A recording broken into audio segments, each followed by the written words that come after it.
तमसा नदी। अयोध्या से 20 किलोमीटर दूर है तमसा नदी। यहाँ पर श्री राम ने नाव से नदी पार की थी।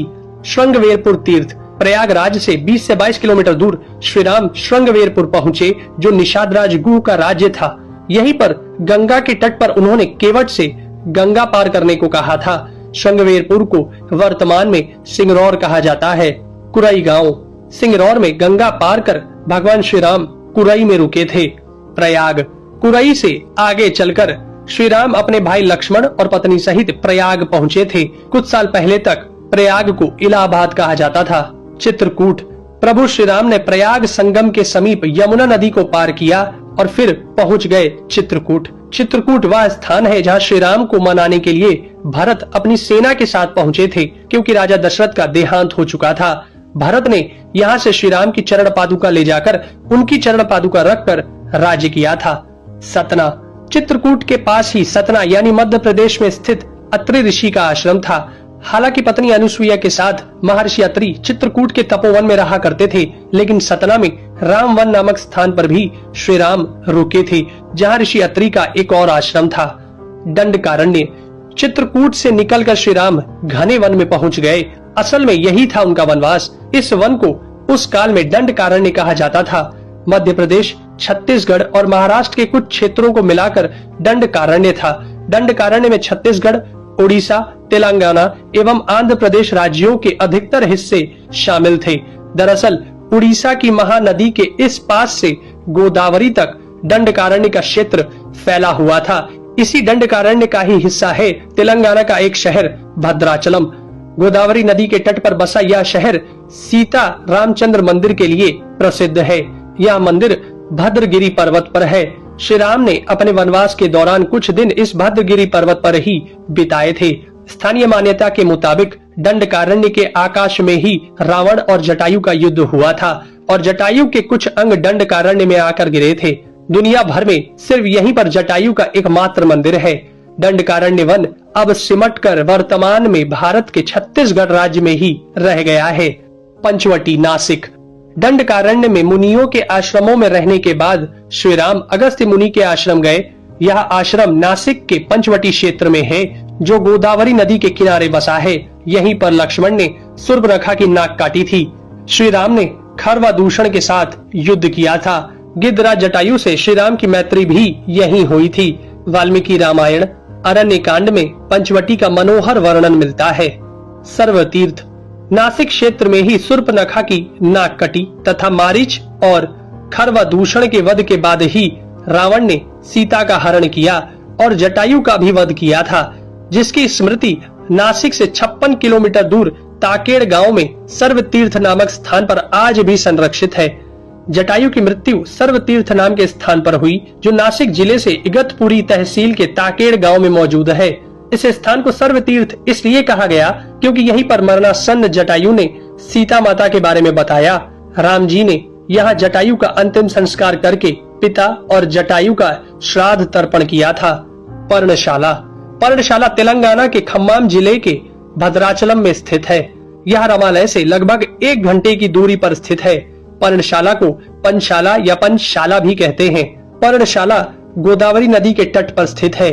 यही वह स्थान है जहां से सीता जी का हरण हुआ था। हालांकि कुछ मानते हैं कि इस स्थान पर रावण ने अपना विमान उतारा था। इस स्थल से ही रावण ने सीता को पुष्पक विमान में बिठाया था, यानी सीता जी ने धरती यहाँ छोड़ी थी।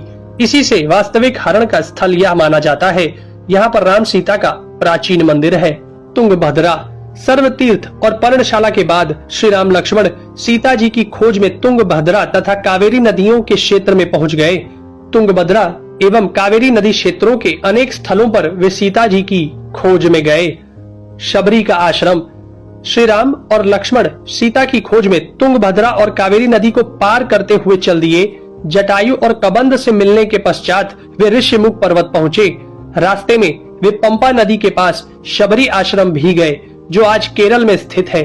पंपा तुंगभद्रा नदी का पुराना नाम है। इसी नदी के किनारे पर हम्पी बसा हुआ है। रामायण में हम्पी का उल्लेख वानर राज्य किष्किंधा की राजधानी के तौर पर किया गया है। केरल का प्रसिद्ध शबरीमलय मंदिर तीर्थ इसी नदी के तट पर स्थित है। ऋषिमुख पर्वत। मलय पर्वत और चंदन वनों को पार करते हुए वे ऋषिमुख पर्वत की ओर बढ़े। यहाँ श्री राम ने हनुमान और सुग्रीव से भेंट की, सीता जी के आभूषणों को देखा और बाली का वध किया। ऋषिमुख पर्वत वाल्मीकि रामायण में वर्णित वानरों की राजधानी किष्किंधा के निकट स्थित था। ऋषिमुख पर्वत तथा किष्किंधा नगर कर्नाटक के हम्पी जिला बेल्लारी में स्थित है। पास की पहाड़ी को मतंग पर्वत माना जाता है। इसी पर्वत पर मतंग ऋषि का आश्रम था जो हनुमान जी के गुरु थे। कोडिकरई। हनुमान और सुग्रीव से मिलने के बाद श्री राम ने वानर सेना का गठन किया और लंका की ओर चल पड़े।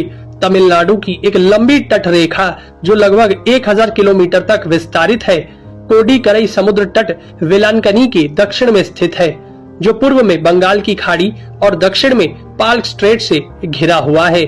यहाँ श्री राम की सेना ने पड़ाव डाला और श्री राम ने अपनी सेना को कोडिकरई में एकत्रित कर विचार विमर्श किया, लेकिन श्री राम की सेना ने उस स्थान के सर्वेक्षण के बाद जाना कि यहाँ से समुद्र को पार नहीं किया जा सकता और यह स्थान पुल बनाने के लिए उचित भी नहीं है।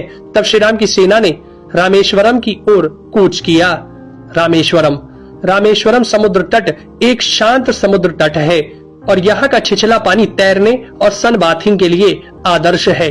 रामेश्वरम प्रसिद्ध सनातन तीर्थ केंद्र है। भगवान श्री राम ने लंका पर चढ़ाई करने के पहले यहाँ भगवान शिव की पूजा की थी। रामेश्वरम का शिवलिंग श्री राम द्वारा स्थापित शिवलिंग है। धनुषकोडी या धनुषकोटी। 3 दिन की खोजबीन के बाद श्री राम ने रामेश्वरम के आगे समुद्र में वह स्थान ढूंढ निकाला जहाँ से आसानी से श्रीलंका पहुँचा जा सकता हो। उन्होंने नल और नील की मदद से उक्त स्थान से लंका तक का पुनर्निर्माण करने का फैसला लिया। धनुषकोडी भारत के तमिलनाडु राज्य के पूर्वी तट पर रामेश्वरम द्वीप के दक्षिणी किनारे पर स्थित एक गांव है। धनुषकोडी पनबन के दक्षिण पूर्व में स्थित है। धनुषकोडी श्रीलंका में तलेमन्नार से करीब 18 मील पश्चिम में है। इसका नाम धनुषकोडी इसलिए है कि यहाँ से श्रीलंका तक वानर सेना के माध्यम से नल और नील ने जो पुल यानी राम सेतु बनाया था, उसका आकार मार्ग धनुष के समान ही है। इन पूरे इलाकों को मन्नार समुद्री क्षेत्र के अंतर्गत माना जाता है। धनुषकोडी ही भारत और श्रीलंका के बीच एकमात्र स्थलीय सीमा है जहाँ समुद्र नदी की गहराई जितना है, जिसमें कहीं कहीं भूमि नजर आती है। नुवारा एलिया पर्वत श्रृंखला। वाल्मीकि रामायण के अनुसार श्रीलंका के मध्य में रावण का महल था। नुवारा एलिया पहाड़ियों से लगभग 90 किलोमीटर दूर बांद्रवेला की तरफ मध्य लंका की ऊंची पहाड़ियों के बीचों बीच सुरंगों तथा गुफाओं के भंवर जाल मिलते हैं। यहाँ ऐसे कई पुरातात्विक अवशेष मिलते हैं जिनकी कार्बन डेंटिंग से इनका काल निकाला गया है। श्रीलंका में नुवारा एलिया पहाड़ियों के आसपास स्थित रावण फॉल, रावण गुफाएं, अशोक वाटिका, खंडहर हो चुके विभीषण के महल आदि की पुरातात्विक जांच से इनके रामायण काल के होने की पुष्टि होती है। आजकल भी इन स्थानों की भौगोलिक विशेषताएं, जीव, वनस्पति तथा स्मारक आदि बिल्कुल वैसे ही हैं जैसे कि रामायण में वर्णित किए गए हैं।